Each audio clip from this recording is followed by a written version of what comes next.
Nate Edwards, what's up, bro? Man, you know I'm in here just doing the thing, man. Dude, it's good to see you. It's been, well, I don't think I've seen you. Shit, it's probably been 2 years. I don't know. It's been a while. That is true, man. Between the job switch, the BNI, like we ain't in there interfacing as much, and then the lockdown, it's just been a thing. Yeah, and so at that point, last time we spoke, we were actually doing a Zoom show. I want to say you were my first Zoom guest. That's right. I may be wrong, but I think you were. And on that show, we talked a little bit about, at that point, the rave was home gym. You know what I mean? Like, everybody was trying to figure out where they could buy weights. There was a shortage of weights. Everyone was trying to work out. Yep. Didn't have any access to anything. But you work for the Department of Defense. Let's talk about that a little bit, man. How did you get in that position? Well, kind of by trial and error, to be honest with you. It was I realized that I had been training for a decade, and that, you know, when you move to a new location, you start over with all new contacts, all everything. And so it was a rough go for a second, and then I started looking at the longevity of it, of, okay, what am I good at? Like, what am I good at? And so you sit down and have a coming to Jesus moment, and you say, all right, what is this thing? Am I doing this just to make money? Am I doing this? Like, what is this? So I sat down and just said, all right, what are we doing? So I went through all the things, and I found out I'm just really good at helping people. Yeah. And that everything I've ever done that wasn't helping people failed. Every time. If I'm I was selling heavy equipment, lost a ton of money. Okay. In that flood in Baton Rouge. Yeah. Washed out my entire inventory. Damn. And so I worked a whole quarter to get my inventory up for a friend of mine in Charleston that I was selling for, and the flood washed the entire thing away. So it was like divine intervention of somebody saying, look, that's not the way. Yeah. And I was struggle bus city, kept trying to figure my niche. And as soon as I said, you know what, all right, what am I good at? Then the door opened, and I went into the FBI selection process, and that door got shut to open this one. So I had an opportunity literally 3 days apart of re-engage with the selection process for the federal government, FBI special agent, or go and serve the military as their health promotion coordinator. And so I said, well, same pay, same output of I get to serve the military and serve the United States of America to make them better. One, I know where I'm going to be, and I don't have to leave my family to go to Quantico. And the other one, I can be, my wife she's active duty. She is at Barksdale. I don't have to leave my home base, and I can still make that big impact. Yeah. So I looked at it and said, all right, 15,000 active duty independents, I can still make that footprint big. So if I touch them, they touch their family touches their family. So we went from 15,000 to 150,000 people of imprint in no time. So I was trying to see how big could I get that thing. So that's kind of how it came about. Is I originally applied for that in Charleston, South Carolina in 2007, and I applied 4 times. Damn. And so I don't think that was the right time. I think I was too raw, too fresh, just didn't know. I had no touch, no feel. Right. Too rough. So now when it revisited, you have the experience of dealing with children, dealing with elderly, dealing with military, knowing how does this thing work? And then not from an athlete perspective, but from a person perspective of, okay, you can't move this way. Okay, you do have back injury. Okay, you have 4 kids. Because when you're 22 years old and bulletproof, you don't understand. No. And you break everybody off, and if you puke, whatever. Oh, you don't do the rep, start over. It's one of those mindsets. So it allowed me to take the skill set of the physical application combined with the life experience of the connectiveness, the emotional and the spiritual and the community aspect to lock it in and say, how do you improve the vehicle as a whole? Instead of just the physical shell that we own. So how do you connect how do you use your health to leverage both professionally? How do you become a better husband, wife? How do you become a better mother, father? How do you become a better serviceman? How do you become a better neighbor? You use that health as leverage to get you to those other things even better. So once I kind of unlocked that thing, I said, I got this. I get it. I know what's up. And so we took that thing, and so instead of me being one-on-one, because I taught God himself one-on-one and not flinch, but a group of 10 or more made me nervous. And so I got over that real quick and figured out if I can talk to 500 right off the rip, now my voice just got magnified in the exact same amount of effort. So now the same information I would give to you, now 500 just got the same. Yeah, makes sense. So went from a technician to an educator. Okay. So it just opened some doors I didn't think would have been open. Well, yeah, I mean, it's something that's very interesting, but it's also, the fact that it's a very unique position you're in now, because it literally mirrors what you were doing, but you're getting paid for it and also serving on multiple different levels. Correct. So on the national level, so matter of fact, on the world level, at this point, last year I educated for the entire Air Force, the big Air Force, on 5 different occasions, and setting standards for the entire DoD of how do you do this thing. Yeah. So that was, talking about amazing to be able to say, yeah, Joe Schmo, Mr. Edwards from Barksdale Air Force Base is here to teach everyone how to maximize the skin that they're in. Yeah. And so how do you, to me, it was very humbling.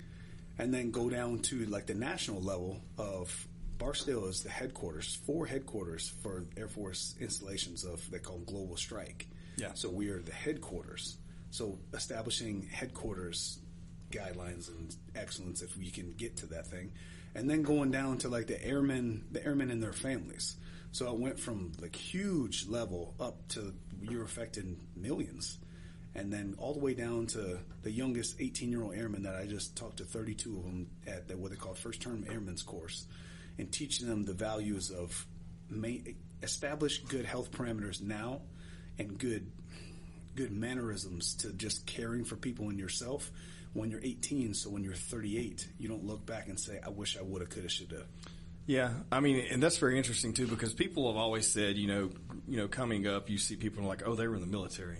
They have a bit more manners, you know what I mean?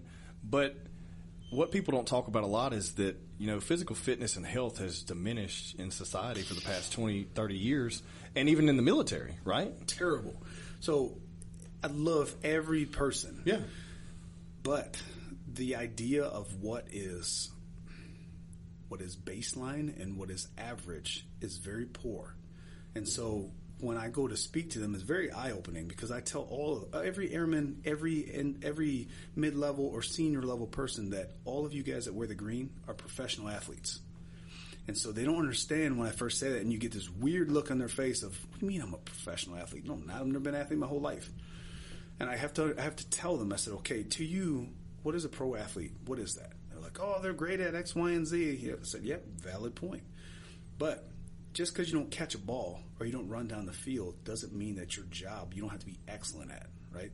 So a pro athlete to me is you have to be excellent at your job. And I'm talking about standalone subject matter expert. Otherwise, lives are at stake and mission is lost. Yeah. Number 2, you have to be physically capable enough to not only carry that thing out, but react to certain situations and save lives. So you have to be able to move for an extended period of time fast, take an object, drag, carry, lift over obstacles.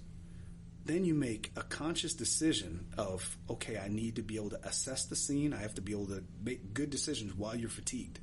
If you cannot do that, you are not optimizing that professional athlete. And see, that's another thing that is never discussed, because even people who may just want, that may just lift weights or do something, like a lot of people don't get in a position where they have to make life-changing decisions while they're under duress.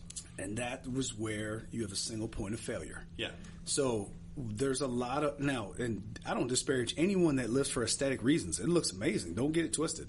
And it probably is much more joint friendly, and it's going to be longevity. It's great. But here's the deal. So all bodybuilders that are listening, do not take offense to this. I love everybody, and I think physical fitness is a pursuit for the long haul. So, but here's the deal is, I'm going to give you the real deal of life. Always have some go with the show. I know a lot of people that look like $1 million, but I'd never ask you to move a refrigerator with me. Yeah. So always have the go with the show. So whatever you present it should be able to do the thing that it looks like.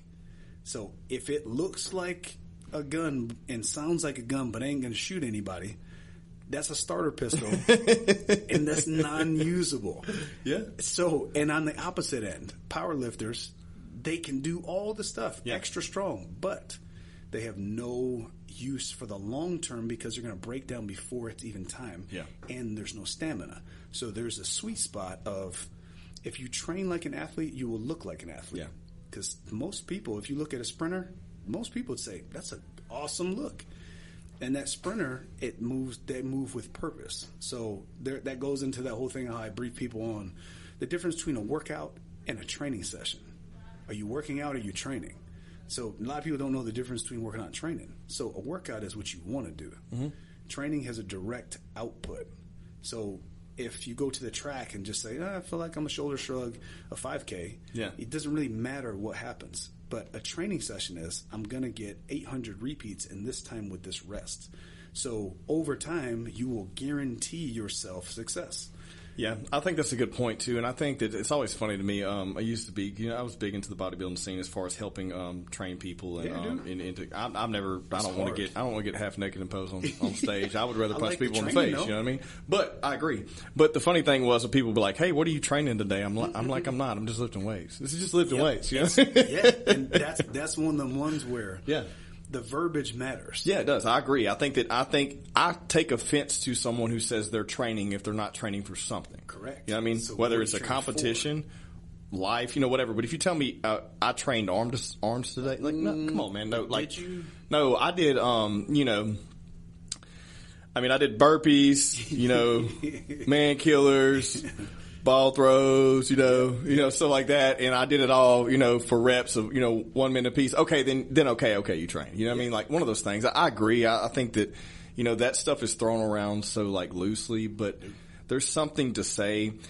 And look, they can bullshit anybody, but if you walk into any type of gym or athletic, facility, whether it's a Jiu Jitsu gym, a boxing gym, a weightlifting gym, a CrossFit gym. Yeah.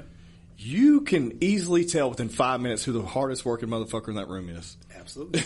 And they don't have to puff their chest. No. They don't. It's none of that. There's just a certain intensity. So, like, some of the airmen will see me in the gym and go, whoa.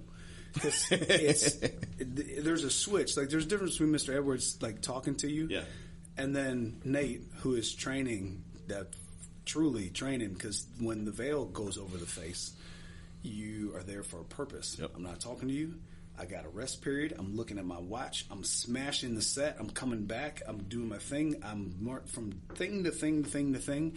When I get done, gasping for air, breathless, I'm like, man, hey, how you doing? Talking to them because now the training is done. Yeah. And that the box has been checked and that you've won the day.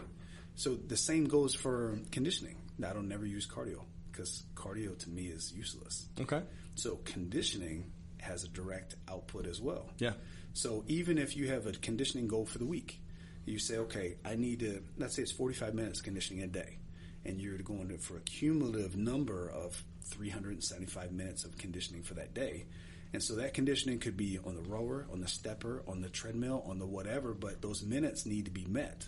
Whatever that thing is, it's a mindset of, okay, am I training or am I working out? Yeah. Because cardio could just be like, watching a movie. Yeah, that's right. And that's not output. Nah, dude. I mean, especially if your body's used to it. I've heard this a lot, and I've heard people say this. I'm like, well, I got X amount of steps in today. I'm like, yeah, your fucking body's used to that. That's not cardio. Yep. Like, it's not conditioning. Yep. You're used to it. That's where, like, even just getting people in the headspace of being intentional with the words that they use when they're describing activities or talking about themselves. That to me, like, I'm constantly trying to shape people into speaking things into life, as opposed to speaking things being small. Mm-hmm. So if you speak it into more, you can always back into that. Whereas if you limit where you're supposed to be, that's all you're going to go. You paint yourself into a weird box. And so if you're only good at, like, gym stuff, or if you only look at it as the lens of buys, tries, back, if you only look at it in the lens of, 5 rounds for time, you may be missing the main component of this, which is my tagline of all of life, which is movement is medicine. And it doesn't say bodybuilding is medicine, CrossFit is medicine, powerlifting is medicine. It's just movements. Yeah. And so when you have movements that when you have a bend, twist, squat, reach, lunge, all of those human movements, if you can make a training program complement the human movements and you apply some intensity to it and there's a plan in place, now you're training. Yeah. So when we're not training, it's not bad. We just have to know what we're getting and not be frustrated if the results don't yield itself. Exactly. And I think that's why people, they'll reach a peak and plateau. Correct. Maybe they did, say you're a female who wanted to lose weight, you started getting into shape, you lost that weight, and now you're like, oh, I can't get any further because you're doing the regimen that was hard as hell for you at the beginning, and now it's easy. Yep. Well, you have to do something to make that harder. Yep. A funny point is you were talking about, actually tracking the numbers of what you're doing, looking at those things. So I started doing this someone challenged me online, some random person, or I saw him do it. I can't remember what it was. And these 150 push-ups a day is just like a random thing. But I'm okay. It's not, if you think about it, it's not that big of a deal. But if you're not used to doing that every single day of your life, now this month I'm at 200 push-ups a day. And I'm doing it, but I'm, maybe next month I'll do something different, but I'm trying to add in different things to mix it up, See, but you're training. Exactly, because my body's not used to that. Yeah. I'm also still doing all my regular stuff, like working at, whether it's, CrossFit in the garage or whether it's going to the actual gym and doing, deadlifts and maybe I'm doing stationary work, maybe I'm just doing back one day. You know what I mean? You got to bro it out. Yeah. It's nothing wrong with broing it out though too, because there's seasons for it. Yeah. And depending on your goal, if it's let's say it's an athletic endeavor, like if you look at a 12-month program. Now, granted, there's not too many people that are going to plan their training for 12 months. No. But you could do it for 12 weeks. Yep. And so let's say you did month 1, which is strength phase, and you say, okay, I'm going to do 3 to 6 reps, 5 sets of compound movements. We're going to do it in some accessory stuff for 1 month. Then the next month you start bridging in some of the conditioning stuff, some of the bodybuilding stuff, some aesthetic things that are awesome. Then the last month you're saying, okay, I'm going to keep 1 big lift per day, and then I'm going to have 2 accessories and then bro it out. So now you've peaked for 12 weeks, look awesome, go on your vacation, do your thing, and start the thing back over. Yeah. Maybe this time you're going to go, all right, I'm going to build my strength base and I'm going to do all CrossFit WODs as conditioning. That's the coolest thing. Is this stuff is, to me, it's like Legos. Yeah, I think it's very interesting you bring that up too, because most people you have these discussions with are dead set on what they've always done, and maybe they may see something on YouTube and I thought this new way to live and try something different, but still in tandem with their same regimen. Okay, but what's funny, you say these things, is I always find it so interesting that I want to do a little bit of everything. Do it. You know what I mean? And I think everyone should. I don't think you should just focus on one thing. Now, if you're doing something, great. But I think overall health, wellness, I think it's very effective to do yoga. I think stretching is amazing. Yeah. Most people in our position who lift heavy and do crazy shit do not stretch enough.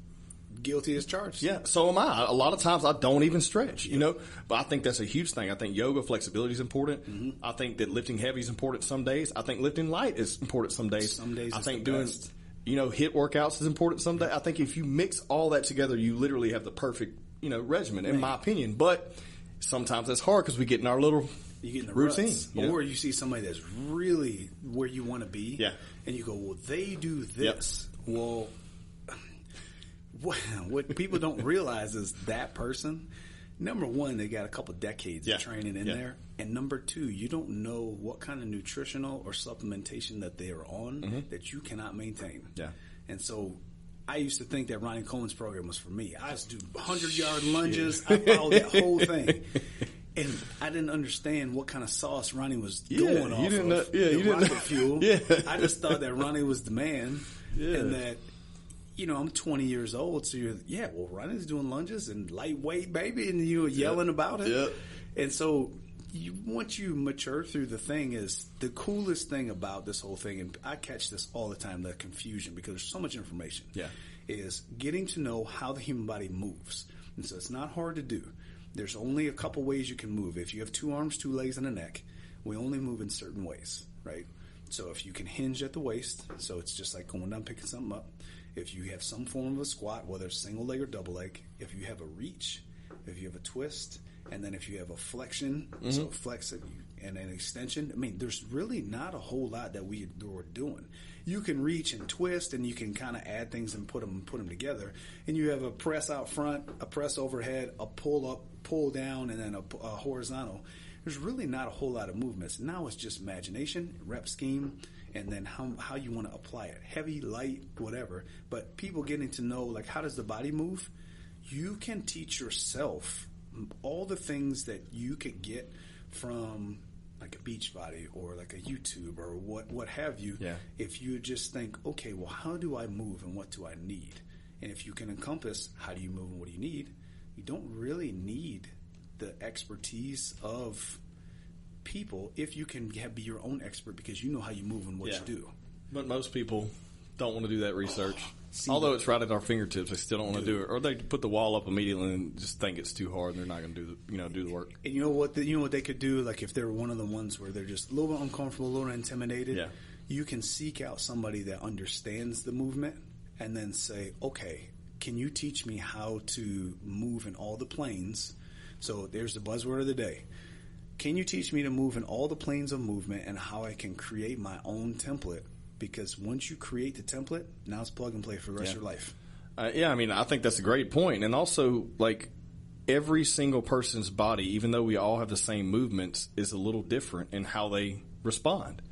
Age, injuries, wants, needs, diet, sleep, stress, it all encompasses that. But the cool thing is if you have a template, then you can say, all right, cool, I feel like trash today. Yeah. I'm not going to lift for 5 reps. I'm going to do something for a minute. Yeah. And so it's a lighter weight for a minute and you're doing your thing. And then sometimes it's good to just say, you know what, I'm just going to go for a walk because my body's not going to tolerate this. I don't have the bandwidth to even mess with this. Yeah.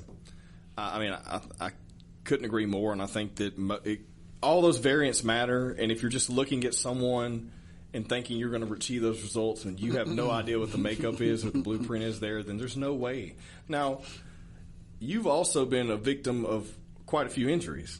A huge one just a while ago. After I talked to you. Yeah. So I didn't dive into that, but I wanted to bring it up because everyone's always like, man, Nate goes hard.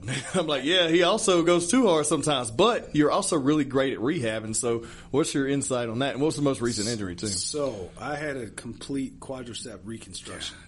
So every muscle and tendon just blew up. Yeah. And so I told this to a lady asked me this other day and I said, well, how did it happen? You're in such good shape and how? I said, well, when you ride the knife edge for 25 years, and you seek the highest level of performance that you can go with whatever genetics your mom and dad gave you, and you take that and you say, okay, I'm going to maximize every ounce of this thing, you're gonna teeter a little bit, and sometimes you fall off real hard. And in my case, I had to get my left clavicle cut off, so they call it a clavicular decompression, because there was so much, like the bones rubbing together, because over years, just heavy lifting. And then wrestling and fighting and all the other BS of never addressing injuries and never stretching. Yeah. And so they cut it off. They get me back going. Right now, man. And then, so I did the math. Like when I was laid up. I couldn't walk. So I have a big 14-inch scar under my knee all the way up to the middle of the quad. So they took my quadricep and reattached it and screwed it to my knee, all the tendons and muscles. So I was out. That happened September the 15th of 2020. Okay. And then September 15th of 2020, and they told me that I'd be lucky if I walked by Christmas, and so I take that as a direct challenge. Hell yeah. Of course you do. So at Thanksgiving, this guy just said, "Screw you, crutches. I'm good." Now, was that the smartest? Maybe, maybe not. But once again, if you know what machine that you own, you know how to maximize that thing and know, okay, when to back off, when to push the gas pedal. So I actually can run now, which is nuts. To me, going from what it was to what it is, can do all the movements. I mean, the range of motion is kind of, it's getting there where I have full range, Yeah. 130 degrees, which I would love to have, like, be able to touch my butt with my heel. It's still not there yet. Yeah. So it's the reason that the injuries happened is only pushing the gas and never pushing the brake. So the recovery, what I don't usually cover is the recovery aspect. Yeah. So you don't need to squat 3 days a week with double body weight. Just to be honest. But it's kind of like, just because I could, I did. I understand. I do the same thing. Because you're like, well, if Superman has a cape, what's the point? Why aren't you using it? Yeah.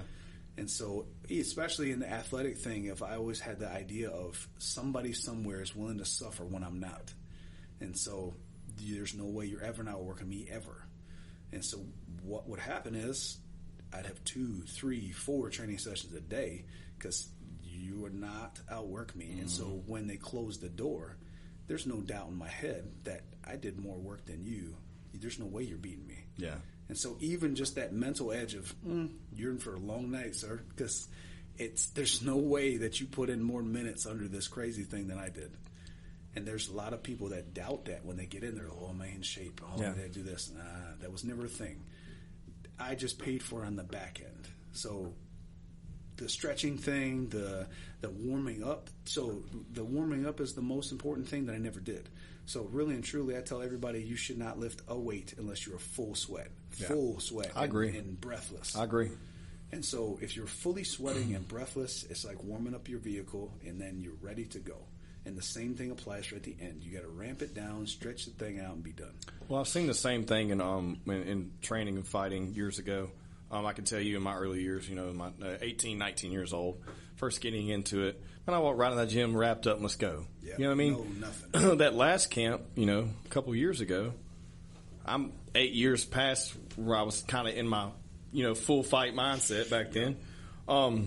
I would stretch, get there 30 minutes early and stretch. Mm-hmm. And also, once I got done, I would stretch. But I would be sweating my ass off by the time I got done stretching, to the point where I'm already gasping for air. My heart rate's probably about 115, 120 before I even wrap these hands up. Yep, that's where you want to be. Yeah, and I realized the difference. Yep. I realized the difference in the effectiveness, the training, controlling my heart rate, all those things.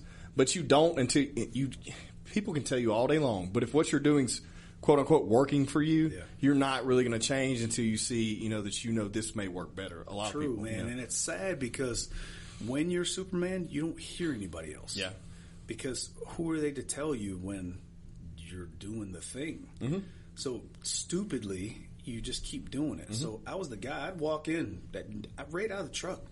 I'd come set my bag down, 225 minimum on the bar. It's offensive if you had anything else. And just start cranking.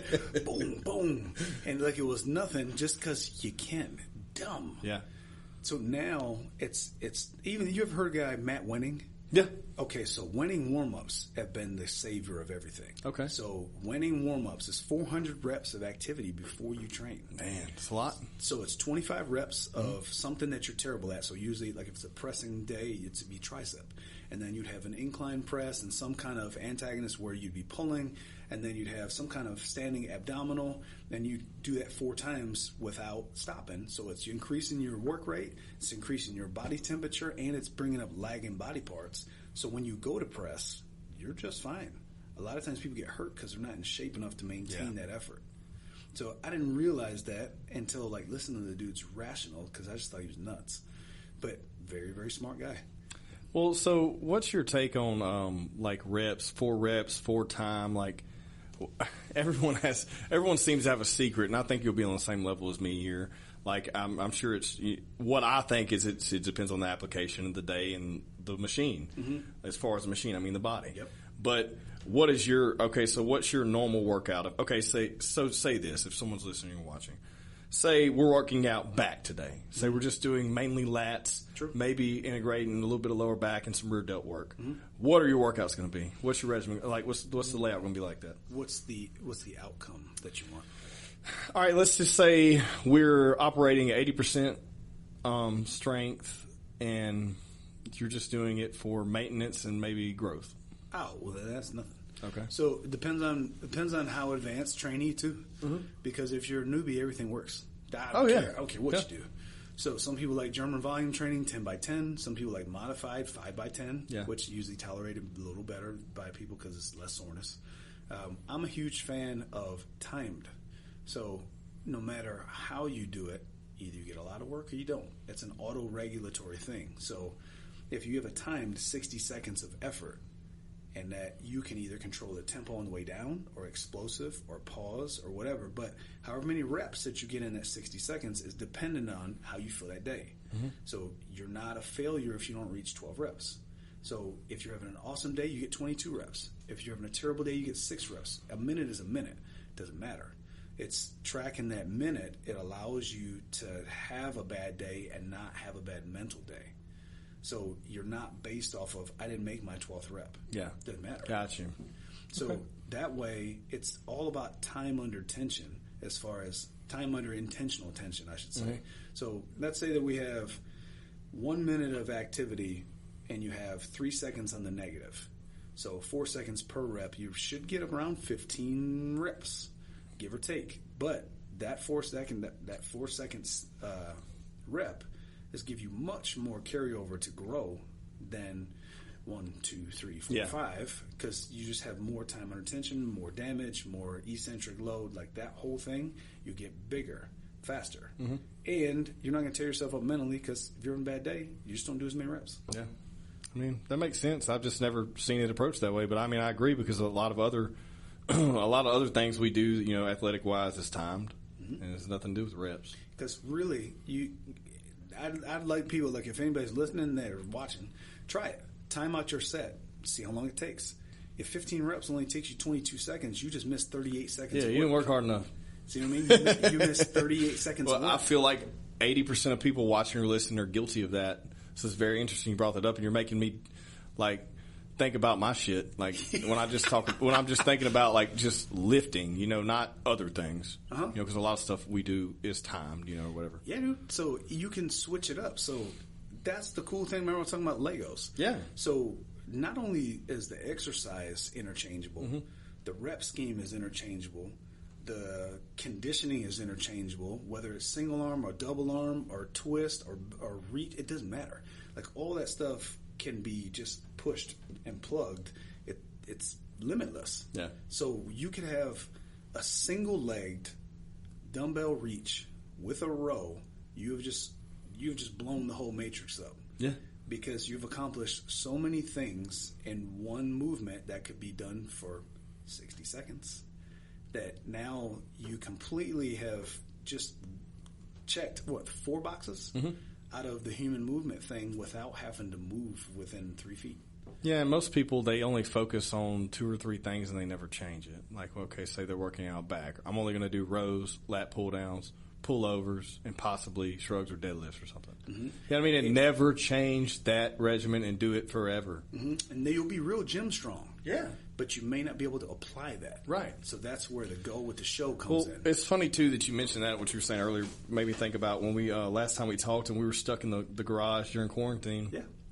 All I had was some Bowflex weights, man. Like, all I could get my hands on. And I figured out how to modify and apply a lot of things. Because you have to. I mean, it's like, if you want to keep doing this, you got to figure out what to do, because you don't have a gym anymore. The gym makes it really easy, especially if you have machines. It makes it really easy. And when people say, oh, that's easy for you to say, no, it really does. Like, if you just take some weight sitting here on the ground with nothing else around, there's so many things you could do. You have to get creative. I know you're really good at that. But if you take a full scale gym with all applications, all you have to do is just walk in there and put in a little bit of effort. Yeah. And when I walk into a gym, it's just like a kid's playground. Yeah. So you go. I always walk around and be like, man, you know what my favorite is? They got the hammer strength. That hammer strength row machine. I love that thing. You don't see that much anymore. Vertical or horizontal? It's the horizontal. The one, with the chest supported? Yes. Yeah, that's my jam. But I love it. Because I don't even use that chest support. I lean back. Yeah, that's the best. Baby. So there's another one. His name is Paul Carter, I think. Lift, Run, Bang is his Instagram. where he goes into even more depth on the lower lats, where if you push against the pad and sit down, you can get the lower lat where you're supposed to be anyways. So it's pretty cool. The guy, I mean, I look at it how everybody's doing everything, because it's just cool to me how everybody looks at the lens of, you know, how to shave that 1%. But what you were saying earlier, we were talking about breathing and slowing down and paying attention to all those things and for time.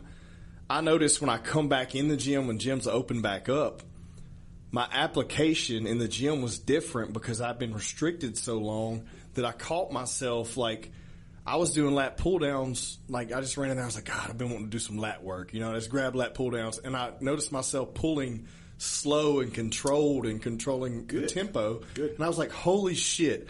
My entire mindset has shifted because I was restricted and I had to pay attention to things more. Instead of just lazily walking in, it was there just doing it. And the other thing that it probably removes from you is that the alpha syndrome. Yeah. Because I'm guaranteeing you there's at least two people that are going to go, yeah, that's me. where every one of us is probably guilty of it. You feel like somebody's watching you, so you go harder. Yeah. And you'll slap more weight on there than you ever would, because you're like, man, you finna beat me. Yeah. And you're in that not competition, but not competition. And like you can see they're waiting on your set. You're like, yeah, I'm about to do 10 more pounds. Watch this. Yeah. But when you're at your house, you ain't got that. Yep. So when you go back, the ego thing has been removed. Much safer and much better for you long term. You can focus on what you're doing. You ain't worried about what nobody's doing. You know that you're strong. I do. I think that's that's a really good point, because I think so many people miss their potential because they're, especially in the gym, because they're worried about, they think they need to do things like everyone else does. Yep. And they're literally missing the boat. Like, I do some wild shit. I know you do. You do all kind of crazy shit, like different modified things, and you don't give a damn. I do that stuff in the gym, like, and people are like, why are you over there doing that? I'm like, it's right here and I can use it. Why not? They're like, man, that's for bitches. I'm like, man, fuck you. Hey, you know what? If I'm winning, I guess that's what I am. Yeah, it is what it is. You know what? And look, because if it goes against traditional thing and like they're looking at you weird, so what? Oh yeah, I mean, I agree. But it took me a while to realize that. And my wife, when she couldn't find me in the gym when we were in Charleston, she'd see me. I was the only one that was doing something weird. She'd go, there, that's pushing the plate on the floor. See him go look where no one's using the equipment. That's where he's at over there. Doing it backwards what it's supposed to be. So that's the cool part is, and to me, the fitness thing, and I just told a lady this, and I've never allowed her out. Great application of that right there is the fitness arena is just a place of improvement. Yeah. And so she's a bigger lady, and she came in, she was having some issues, and I was talking to her, and that she was like, well, I'm just not comfortable, and I feel like I don't know what I'm doing, and that people are going to poke fun of me, or they give weird, like, snickering. And I said, I used to cuss people out when I would see that. And I'd walk right up to them, and I'd say, look, she belongs here. You don't. Yeah. I said, you can get out because this place is to make her better. You're just doing it to flex in front of the mirror for other dudes. Exactly. Because she's about 270 pounds. And that's why I like the fitness thing. If it takes such an effort for somebody that's bigger to get in there and then to feel made, to be made to feel less. Yeah. That, I'm talking about immediate fire in the belly, and you're like, nah, you can get out. Yep. So I love that it's becoming more encouraged that they can go in and strength train and trying to be better. It's just now they just need to know what to do. Yeah. And that to not care what anybody thinks. Because really, it's your own personal journey of self-improvement. Everybody in there is trying to get better for different reasons. Some people are there to meet people. Some people are there to just to escape reality. We've seen it all, whatever. Yeah. But for the vast majority, people are just trying to be a better version of themselves. And so, if I have any play in that, I'm for it. Yeah. No, I think that's very insightful too, because there's so many people that have probably achieved their goals or way closer to them than other people in there. Yeah. And they look down upon people when they don't realize that they were that at that point. They were that. Doesn't matter the shape or size. You were that when you walked in here, you struggled. Yeah. Whether it be physically, mentally, or both. You were there at some point. This always starts with everyone. I started working out when I was 14 years old. I'm sure you started out early too. Yeah. But I struggled, Yeah. And so when I see stuff like that, like it pulls at my heartstrings, I'm going, you know what? It's not so far removed that I don't remember that feeling of uncertainty and like not knowing, okay, is this right? Is it wrong? Who's looking at me? That whole thing. Or an injury. An injury bringing you back down, making you realize, shit, I'm not inhuman. More times than I can tell you. Yeah, I know. I think I added it was 17 of them. And these are major ones. Big ones. So I think I have 7 on the left knee and 5 on the right knee. That's and then insane, dude. I think 5 or 6 on the shoulders, 5 or 6 on the back. Yeah, it's been a thing. Yeah, I'm only like maybe one handful, but either way, yeah. It's a thing. But you know what? Every time I hurt myself, I've told people you don't know anything until you get hurt. Yeah. You know anything. Yeah. And that it changes you because now you're not so pompous about it, and that you have to think of a different way.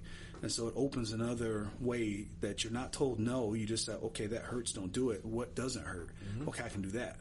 And then you find, oh, cool. Well, I have 2 different ways and I can do it. When I'm healthy, I can do it that way and this way. And so unfortunately, I had to break me so other people they're not broken. Yeah. So sometimes you got to do it though. I was on the phone with the guy when I pulled up, when I seen the parking lot, and he was saying, well, why would you try this? And I said, man, I've tried every dietary thing that has ever been, every training program that has ever been devised, because I can't advise if I ain't did it. Because I'm not the bookworm type to where I'm just going to research and then advise you on something where I haven't touched it and lifted it and drank it, and I got to know. So when I see people being uncertain, I can assuredly tell them, look, this way is going to get you this way is going to get you that. You may not want to investigate this part, try this part, because being injured and being lame, you can learn a whole bunch about how not to do that again. Yeah. So sometimes the old scraggly gray hair beards, they know what's up. Oh yeah, I mean a lot of times they do, you know, and then a lot they're like they've been doing the same thing forever. I can't do it, and that so 3 sets of 10, dude. Oh my god, it's National Bench Press Monday. You know what's up. I don't participate, bro. I haven't even laid on a flat bench since I detached this pec tendon. So how do you do cable work? I do dumbbells. I don't even touch. I love dumbbells. I think here's the thing. I was that little meathead that I always wanted to bench, and I was benching. Hell, I think I got up to like 430 at one time.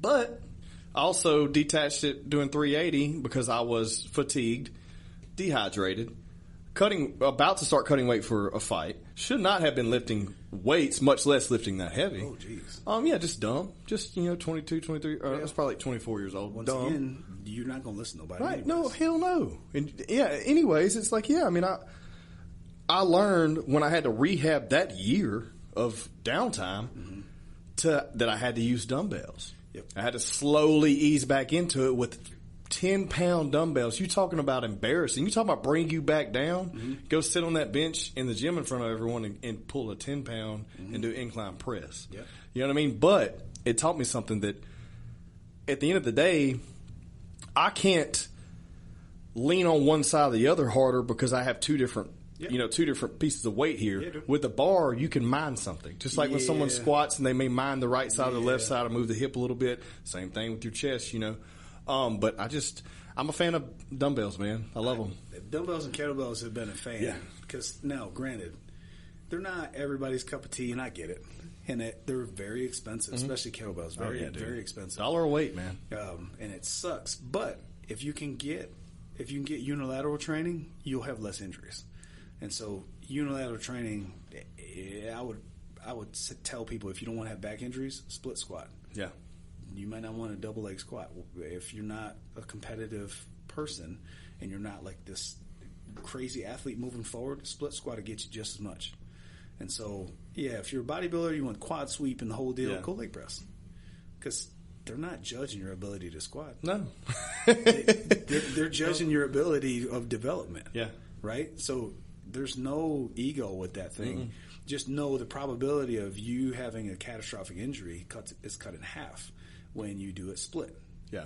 So like dumbbell press, cut in half. Yeah. Because you can't handle but so much weight. Yep.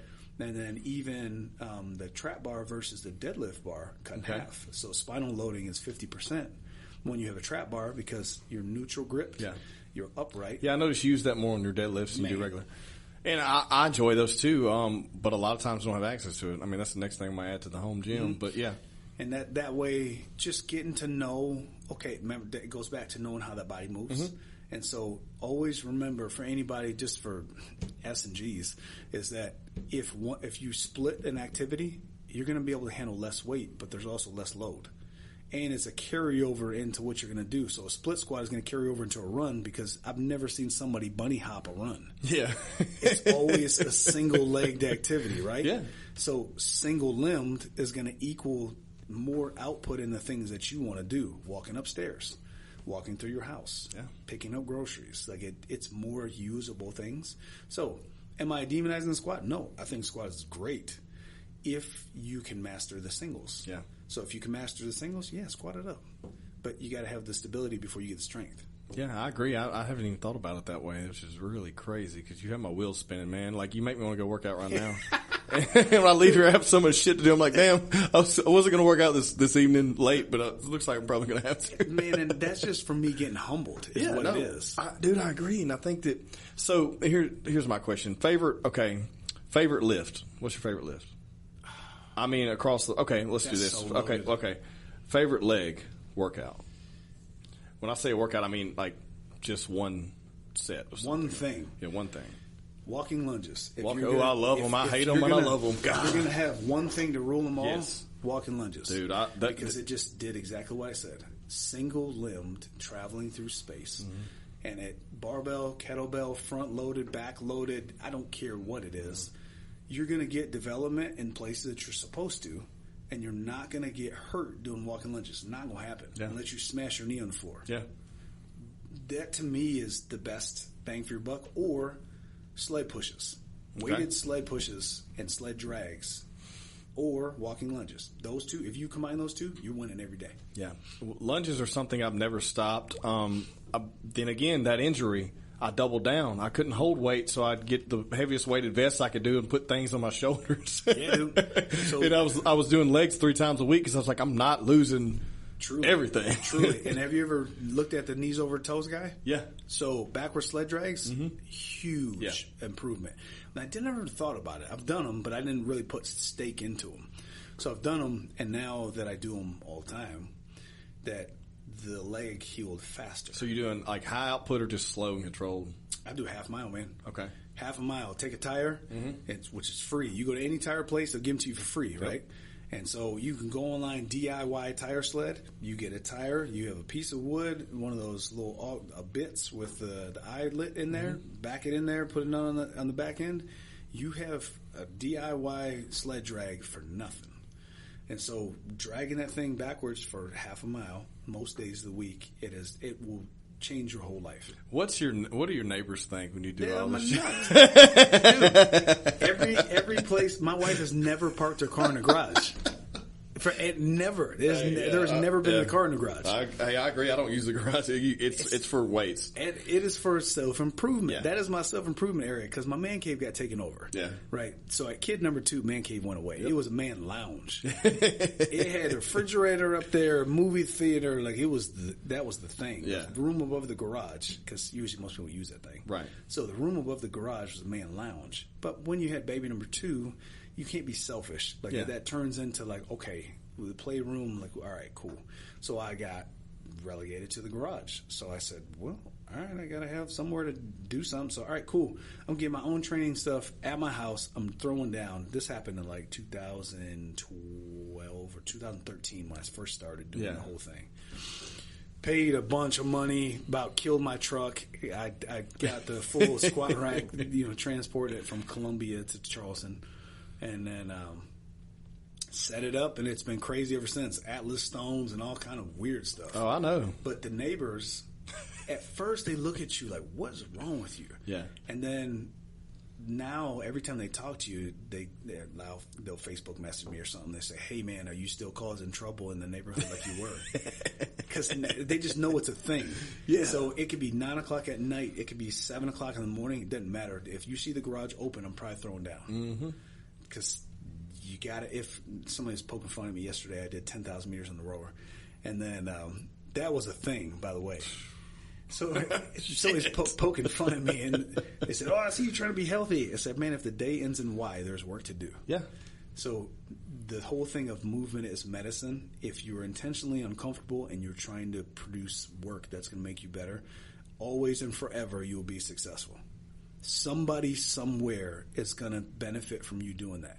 Whether or not I have to save somebody from a fire, or if I just live till I'm 85 and I'm in excellent health and I just take a nap and I don't come back, whatever that is, somebody somewhere is going to benefit from doing work intentionally every day.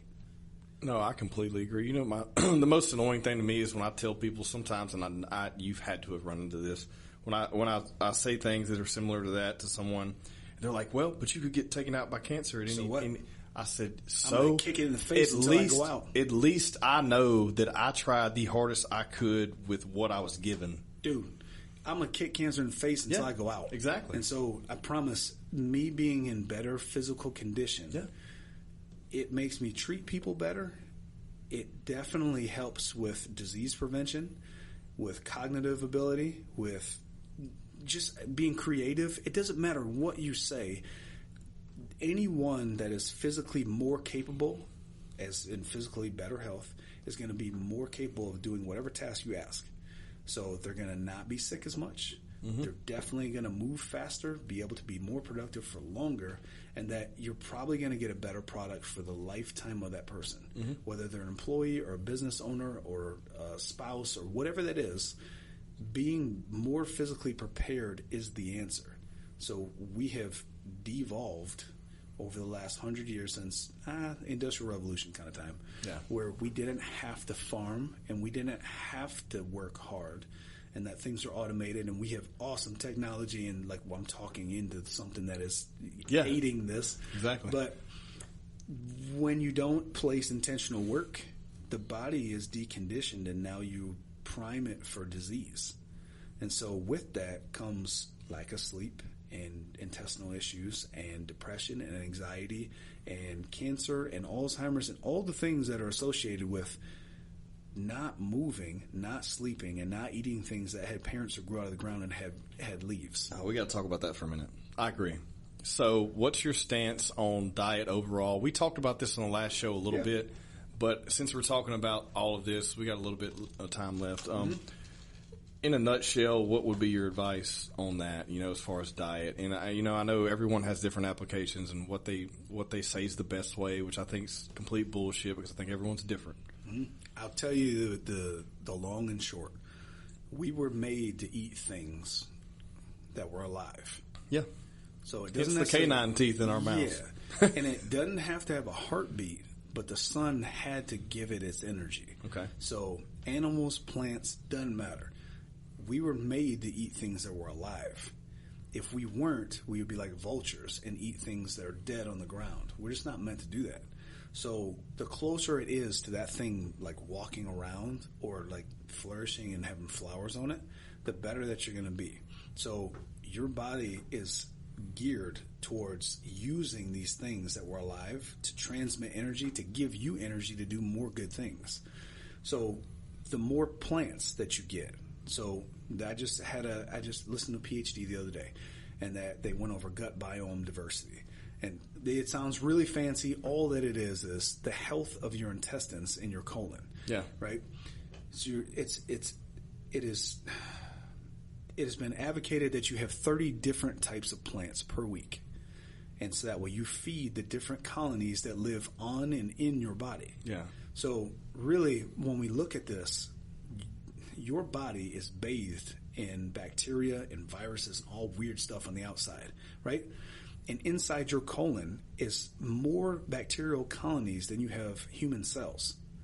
So when they cracked the genetic code in the 90s, they were only focusing on human genetic code. And they said, we're going to cure cancer, we're going to do everything. Yeah. But they didn't focus on the little critters outside of you and inside of you that are responsible for 70% of your immune system. So we're not focusing on feeding the colonies, unfortunately. We're only focusing on feeding us. So when you focus on feeding the little critters, that is what increases your body's ability to be okay, because we have a symbiotic relationship. They live on us, and they're responsible for us being okay. Yeah. That's what is lost in this whole thing. So what you got to focus on is not feeding us. You got to focus on feeding them. So fermented foods, different types of vegetables and meat that those things like. So those colonies, whatever they are, they like certain things. And so the more things that you feed them, the better your health gets because of that. Yeah. If you don't feed them that, and they don't recognize processed food, and they don't recognize things that are not supposed to be there, magically those colonies shrink, and so does your health. So Makes sense. That was a huge eye-opener for me. And this was 2 days ago. I'm not joking. Really? No shit. 2 days ago. And I feel like I know a good bit about this. 2 days ago, completely turned it on its head. And I went, I never thought about feeding the host. Yeah. Because truly, like feeding the passenger. Yeah. We just focus on feeding the host. Yeah. So if you feed the passenger helps the host. If you don't feed the passenger kills the host. Yeah. So it's when they say pH balance and flora and fauna and that whole thing, when you focus on, and I'm not a vegan by any means. I love animals. Me and deer meat get along extra well. Yeah, I mean, I love meat. And so just having a balance of variety of foods that were alive, and then eating things that were really close to being alive. So if you shot it, if it was eating acorns in a field, and that deer was sitting there, had no idea you were there, put the 308 right on him, and then you had it processed, taken to your table, much, much better for you than the grain fat and stuff that you're going to get at Walmart or Sam's Club, because that thing was eating those things that were feeding its microbiome. You know what I'm saying? Yeah, of course. I mean, that's what we've seen in the past few decades, that when they started feeding these animals grain, that it resulted in worse scenarios for us than when they were grass fed. Yes, and so granted, that's way down the rabbit hole. Yeah. Like people are like, well, of course. This guy's hippie. No, man, no, dude. It's all proven. This is not This is not heebie-jeebie bullshit. You know what I mean? And so, granted, do I like Twinkies? Yeah, they're amazing. But here's the deal: is I always approach it like food versus fun. Yeah. Okay, food is things that are alive and going to feed those little critters that we got rolling around. Now that makes complete sense to me. And so I'm learning every day. So if we feed in those things and having lots of food, where it's lean meats, vegetables, nuts, seeds, legumes, all that stuff. And then you have your fun, which is childhood memories of, funnel cakes and all the stuff that is great. Just have more food than you have fun. Yeah. I mean, I agree. I think that, I tell everyone, I'm kind of like, I used to say 80-20, but now more like 90-10. And like 10's my outlet. It's this, this tequila right here. Hey, but look at, you know what? That's the point of being a human being. Yeah. Is that you can enjoy something without abusing something. Yeah. So that's the biggest win that we have, is that we create these things and you should enjoy them. It just shouldn't rule the roost. You just do it because you like it. Doesn't mean you rely on it. Yeah. That's where you create these weird habits. So if you get in the habit of enhancing yourself both physically, nutritionally, and then you share with your neighbor, which is now it's a community outreach. It's a whole circle, man. So when you hear of holistic, I hate that word, man. But when you think of the whole thing, as far as, okay, how do me, just me, 2 arms, 2 legs, and a neck, how do I fuel myself correctly so I'm in the right headspace, the right frame? How do I output myself to where I'm fatigued enough to where I don't spin out and have anxious fits and I treat people wrong? How do I intentionally speak life into people and not be negative Nancy? And then how do I take all of these things and project those into the space of other people's lives to help them? Mm-hmm. That is where you win. It's taking personal accountability with yourself to say, I'm going to feed myself, I'm going to push myself, I'm going to speak good things to myself, and I'm going to give that to other people.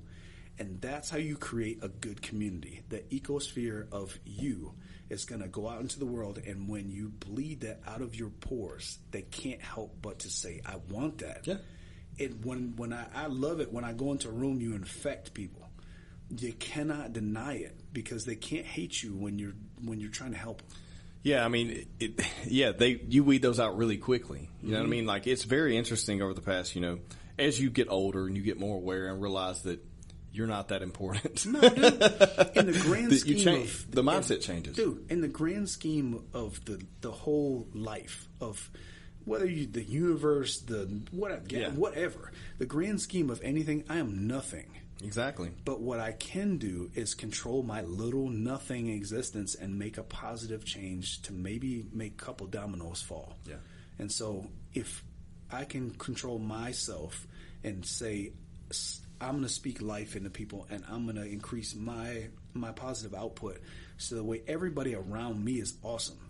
I guarantee you that ripple that I started anywhere that I go, that ripple that I start is going to resonate everywhere.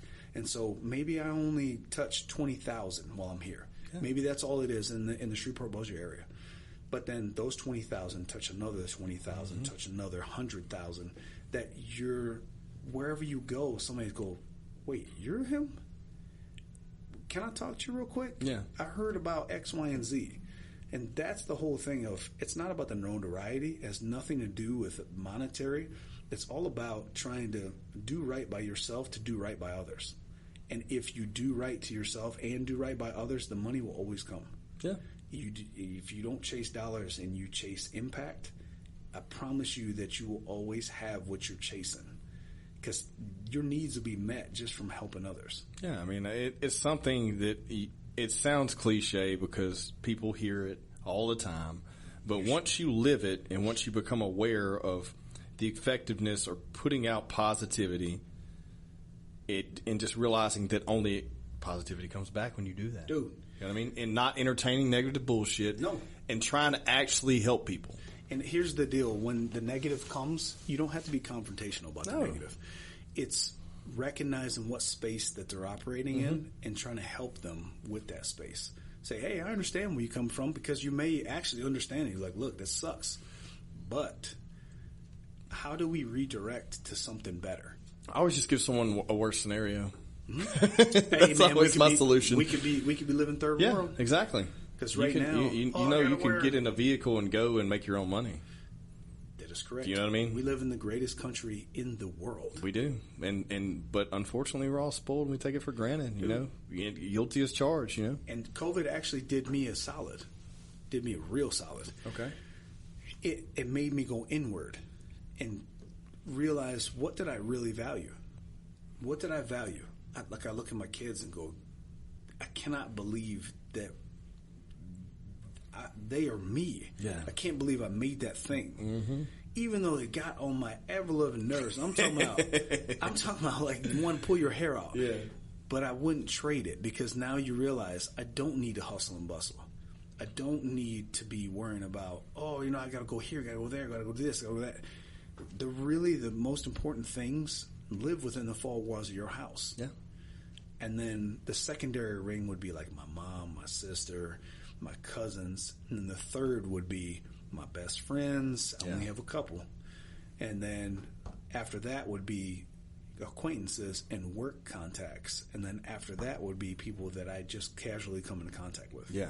But none of those other rings ever impede on my first ring. Because that little thing that you call your house, you have direct influence over how great their life is or not, and you cannot let any of the other rings impede on your immediate one. Because if you let your family impede on there, wrong, because you're creating your own little thing. Exactly. If your friends are impeding on there, wrong, because they're not in the immediate ring. That's what I tell people anytime when they say something like that. Well, so and so, I'm like, look, they're not there. They're not there every day behind closed doors. They don't know. Yep. They only know what they see from the outside, and at the end of the day, you're in control of all that. You are in control when you generate that output, and you gotta. It just is what it is. And that's the coolest thing about. Like, once I had the inward experience of, okay, we're isolated. At first I was mad because I couldn't go do the restaurants, and I was mad. I couldn't. And I said, man, I sound just like everybody else. I'm complaining right now. Yep. I'm not doing the thing. And so once you start doing the thing and say, okay, I'm going to make sure my wife and my kids are okay. I'm going to make sure that I'm going to take care of myself health-wise. And then once this ends, I'm going to have a plan of action to help others to get out of their funk too.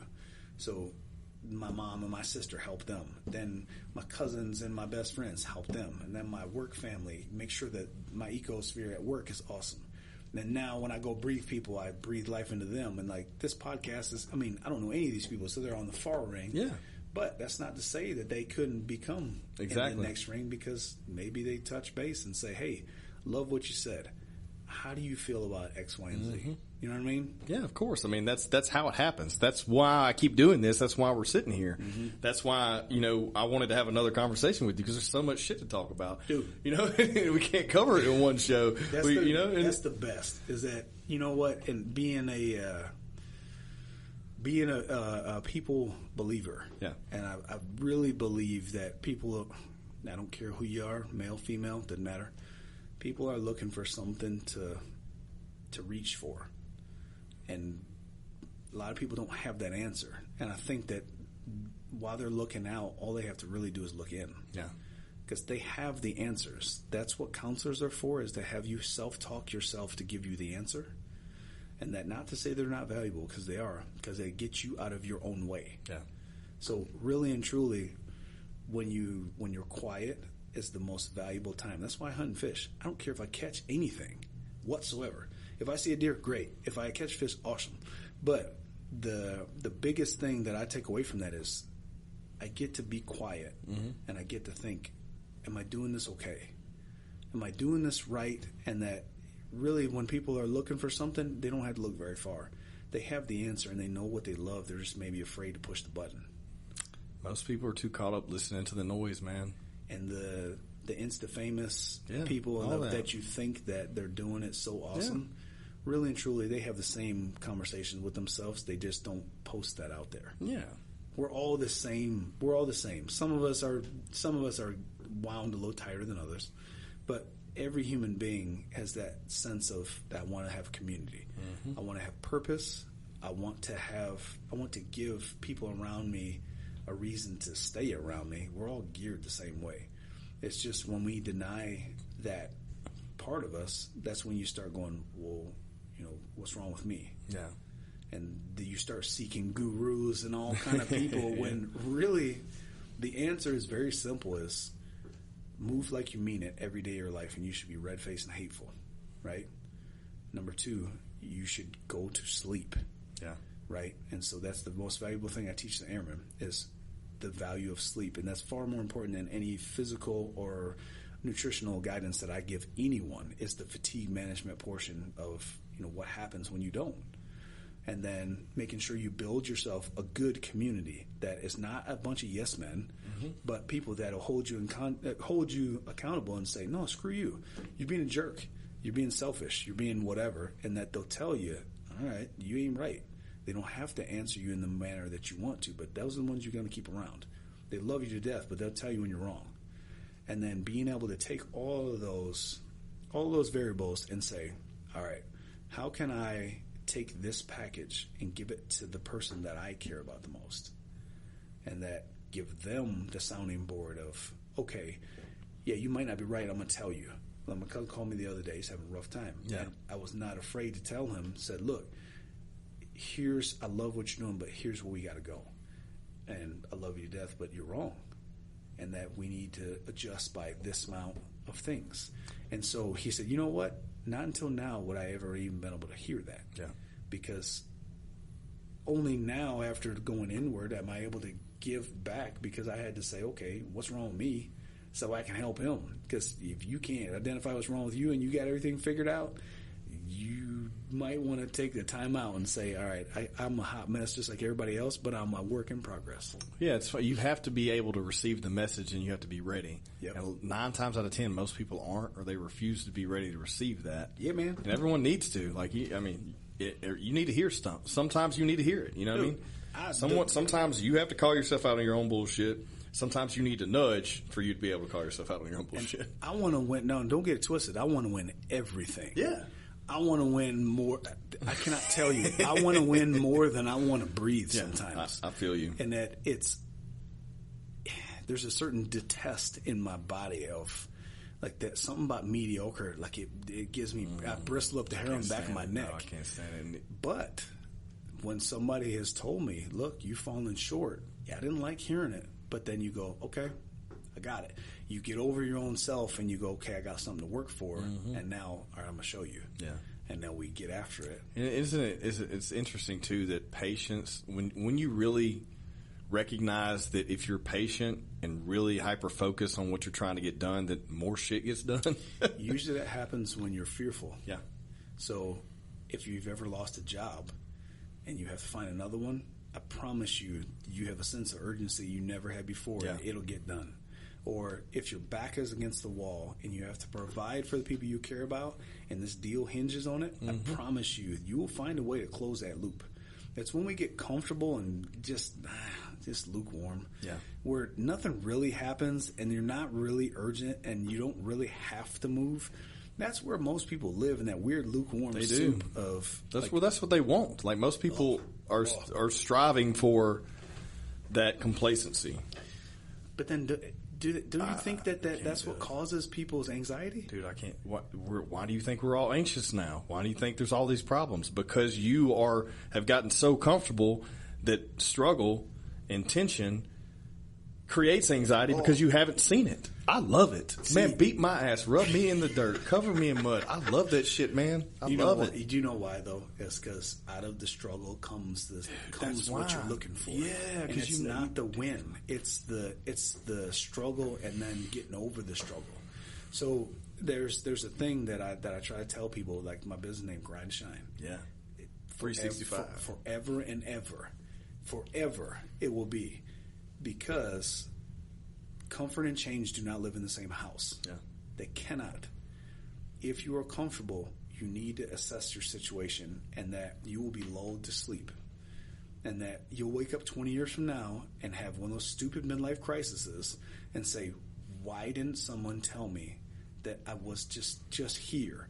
I wasn't optimal. I wasn't fired up. I was just lukewarm. I'd rather be hot or cold. You hate me, you love me. You don't have to be in the middle. Like, if you hate me, cool. Tell me why. Yeah. And, all right, I'm going to try my best to change that so we can be great friends. But there has to be something burning in your life that you're passionate about. Like, I cannot tell you how fired up I am about going on this summer trip. I cannot tell you. We're going to see some national parks. Okay. Like Zion and what's the other one? Bryce Canyon and all that. Yeah. I cannot tell you how fired up I am. Because it's nothing that I've ever done. Yeah. It's a different challenge. And it's just something to look forward to. Like, when people don't have that, like, how does life happen? I know. It's very interesting. It's so frustrating, too, but we do have to realize that everyone doesn't have this mindset. You know what I mean? But they can. They can, and they need to figure out how to access it, because I feel like everyone needs a passion, and if they haven't found it yet, man, I'd love to help them. You know, you love to help them. That's one of the things, like, that's why we vibe so well. It's like, once you find that passion, and a lot of people go their whole life and never find it, because they're too caught up, you know, focused on, you know, whatever it may be. Right in front of their nose. Yeah, and it's just so frustrating. So here's what I think. Everybody has it in them to find it. I think they got to have somebody to tell them they have permission to do it. Yeah. So they don't have to quit their job. They don't have to change who they are. They just have to figure out what do they like and what gets them excited about doing something. Mm-hmm. It doesn't matter what that is. It could be, you know, mentoring children. It could be going fishing. It could be pottery. I don't care what it is. It doesn't have to be physical in nature at all. No. But it has to fill your cup. Exactly. And gives you more than, okay, thank God it's Friday. Man. Do you know? Because Friday, I don't even want to go down this rabbit hole. Because Friday to me is great because it's a celebration. It's great. Yeah. You know why it's great to me? It's because I get to spend more time with people I care about. Mm-hmm. But what if you created an atmosphere where every day you got to spend more time with people? Dude, I love that you said, oh my God. That's where everybody's fire in their gut should be, how do I create the Friday feeling daily? And so I'm trying my best. I'm scheming. My wife, if she was in here, she'd tell you straight up, I never stop trying to figure out how to make that Friday happen. Mm-hmm. Because I never sit still. I'm always trying to be like, hey, how do we do this? How do I move this over here? How do I go? Because I want that Friday feeling to be around the people I want to be around, be able to provide for them the way that they need to be provided for, and to not stress out and to live an awesome life, because you get one time around this thing. That's it. So trying to find your Friday, that as direct challenge. If you see this, direct challenge, try to find your Friday. I used to say, what's your why? Yeah. But try to find your Friday. Most people are really excited about Friday. So if you're not in the career that you love, that's a Friday career, try to figure out what skill sets you'll need, and slowly over time, like, okay, maybe you take a vocational course, or maybe you get a licensure, or you have a couple hours in the weekend that you go volunteer for a veterinary clinic, whatever it is. But find that Friday thing, and then slowly over time, you can make that Friday thing your main thing if you can figure out how to connect the dots with the finances. Yeah. And that is a continually evolving thing with me. And like, I love what I do, but do not ever get it twisted to think that I'm blind to the fact that there could be more Fridays. Yeah. And that, like, on the side hustle side of things, I'm always thinking, like, how can I impact lives while double time? So while I'm on base, I'm getting it. We're going after it. But on the side of this, like we were talking about offline, training of the trainers. Yeah. And helping the helpers. Because who helps the helpers? No one. So going through bumping your head for 15, 20, almost 20 years now of the right ways to do it and the wrong ways to do it, trying to come up with a platform to say, hey, trainer X, Y, and Z in Boston, Massachusetts, and Phoenix, Arizona, I know you have more access to things than I ever had, but how are your client relations? Do they send you Christmas cards? Do you know their children? Do you know their dogs' names? Like, what are we doing? So building the relationship side of things and creating maybe a community of allied health professionals to say, look, we can elevate this thing, and there should be a standard. There shouldn't be a stigma of, well, you're a personal trainer, you like working out. Yeah. So you are a medical professional that is recognized just like a physical therapist, just like an occupational therapist, radiologist, that you bridge the gaps of all those things. And I think that can be created. It's just trying to find the right avenue, trying to find the right audience, trying to find the right platform, that if you create a standard operating procedure, and that you'd have to have certain requisites to get in, because if the ticket to the game is very expensive, you're only going to get the top ones to get in anyways. Yep.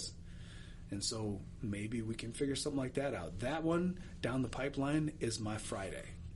Okay. Because, I mean, that's a good Friday to have. Because right there, you've just established a whole industry that's needed, but is so muddied with things that are inappropriate and not equal. Yeah. Would be nice with those terms, that you definitely need to investigate that. So maybe, if there's enough interest, I will gladly start putting pen to paper and see, all right, how do we help people? How do we start an LLC? How do we get an S Corp? How do you make sure that your clients are fulfilled and that they have things at their fingertips, and that you're not babysitting them, but you're empowering them to do their own thing, and that they come to you not because they have to, but because they want to. That's the hook, line, and sinker. No, I mean, I agree. I think that's something that there's a need for that, because the water, like you said, is muddy, and it should not be so easy to care for people's lives. Yeah, but also to, like, false represent someone else, or like show them the wrong thing. Yep. Or teach them the wrong way. Correct. To where over time it could be detrimental to their health. Mm-hmm. That should not be such an so easily attainable like it is now. That stuff needs to be, I agree, I think it should be put on a pedestal and not something that's, cool to do. Because look at it like this. You've had lots of years of experience, right? Yeah. Where you would have, let's say you have a title of personal trainer. Yeah. Or director of fitness, whatever they want to call you. Somebody that takes a 6-week ABC course has the exact same title as you. Yeah. And so somebody just look in Google search, Instagram, Facebook, they have no idea. Yeah, if you just market yourself better than that person, you could be the choice. Yeah. And that's scary.